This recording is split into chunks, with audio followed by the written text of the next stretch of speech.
Judges 10. After the time of Abimelech, a man of Issachar named Tola, son of Puah, the son of Dodo, rose to save Israel. He lived in Shamir, in the hill country of Ephraim. He led Israel 23 years. Then he died and was buried in Shamir.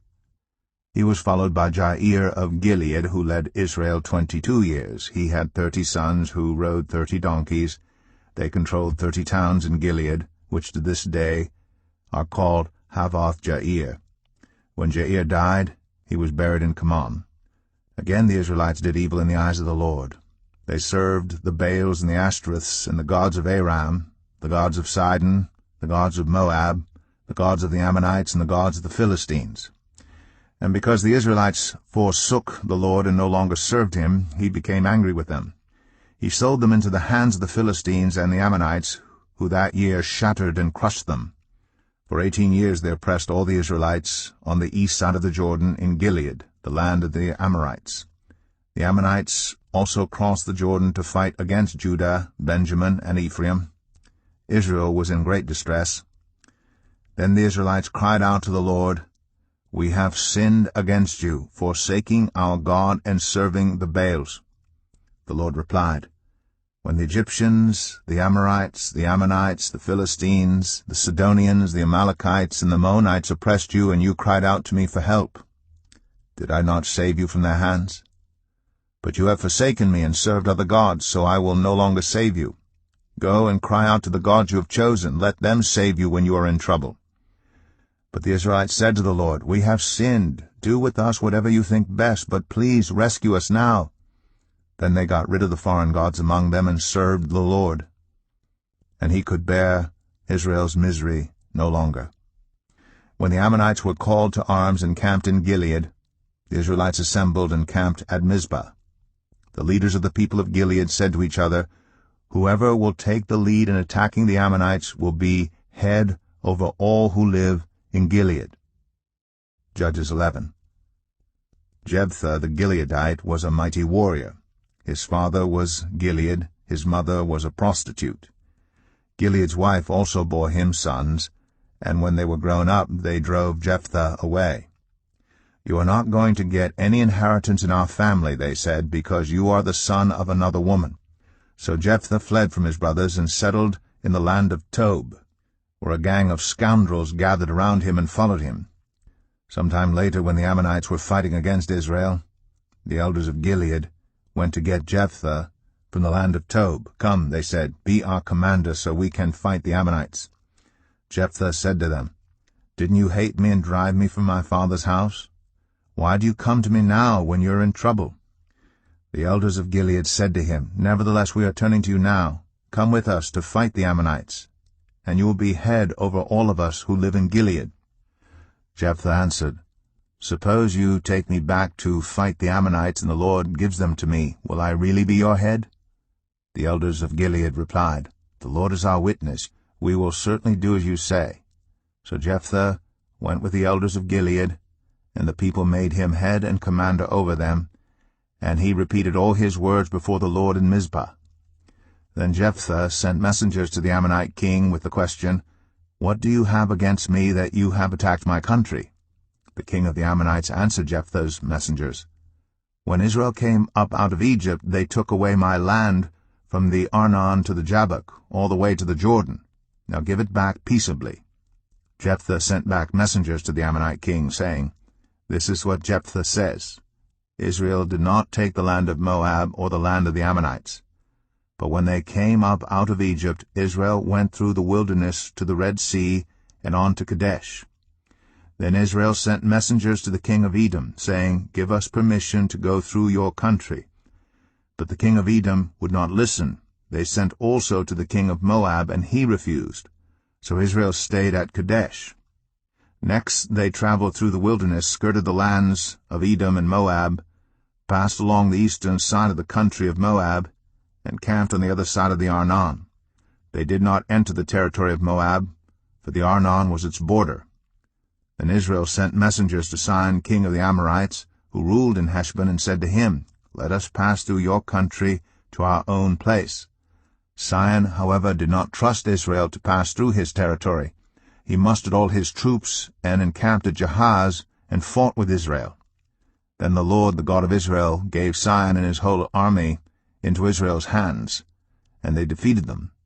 Israel took over all the land of the Amorites who lived in that country, capturing all of it, from the Arnon to the Jabbok, and from the desert to the Jordan.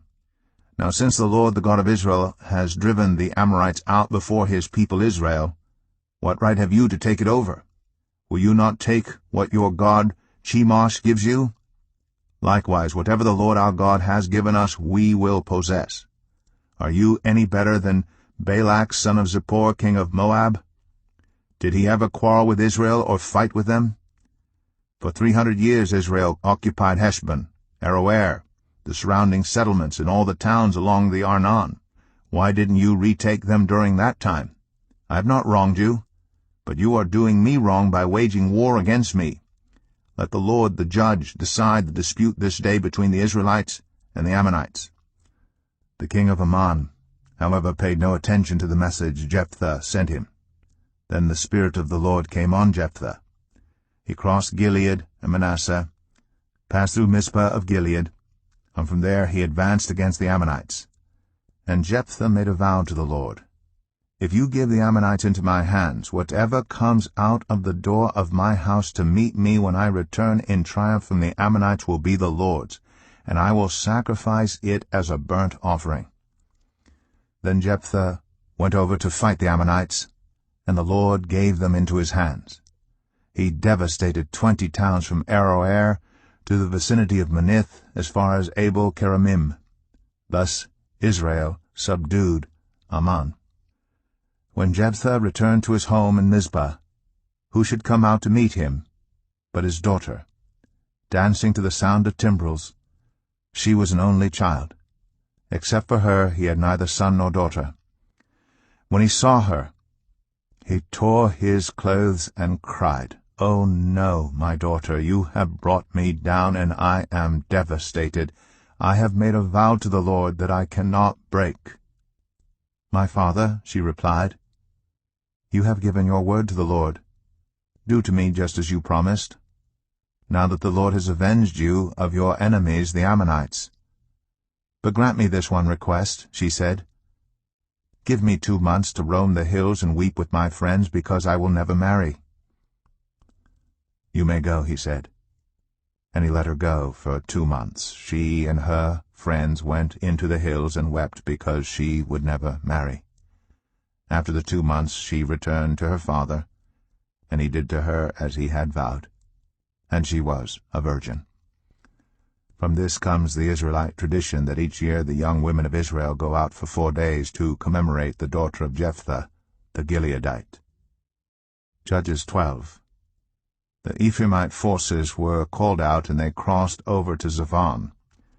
They said to Jephthah, "Why did you go to fight the Ammonites without calling us to go with you? We're going to burn down your house over your head."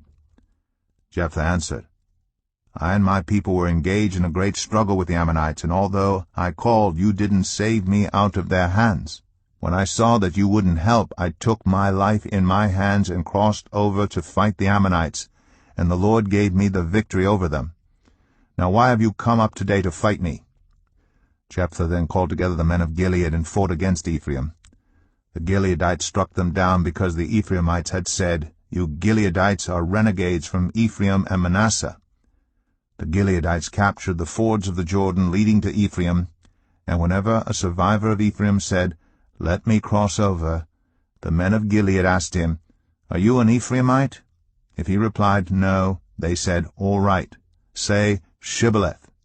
If he said Sibboleth because he could not pronounce the word correctly, they seized him and killed him at the fords of the Jordan. 42,000 Ephraimites were killed at that time. Jephthah led Israel 6 years. Then Jephthah the Gileadite died, and was buried in a town in Gilead.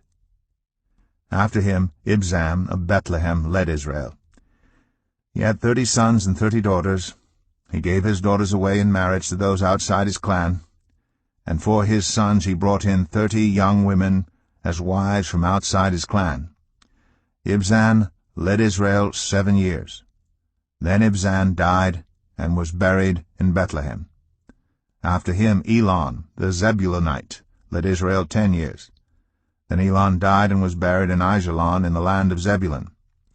After him Abdon, son of Hillel, from Pirathon, led Israel. He had 40 sons and 30 grandsons, who rode on 70 donkeys. He led Israel 8 years.